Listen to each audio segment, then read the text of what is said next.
అడిగిన దాన్ని అది చూపించదు, అదే చూపిస్తుంటుంది. దేన్ని వలన ఉద్వేగాన్ని పొందావో అది చూపిస్తుంది. మిగిలిన రూపాలన్నిటికీ ఉన్న పరిమితి ఏమిటో తెలుసా? అవన్నీ భావోద్వేగంతో వచ్చాయి.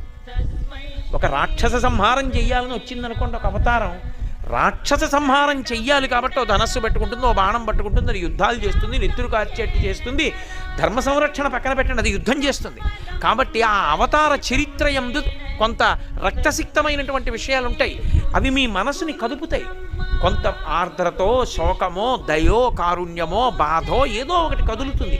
సీతారాముల కథే విన్నారనుకోండి, ఒక్కొక్కసారి ఏడుపు వస్తుంది. ఆ ఏడుపు మంచి ఏడుపు అయినా ఏడుపు వచ్చిందా లేదా, కదిలిందా లేదా మనసు? అవతారముల యందు భావోద్వేగత ఉంటుంది కాబట్టి కదులుతాయి.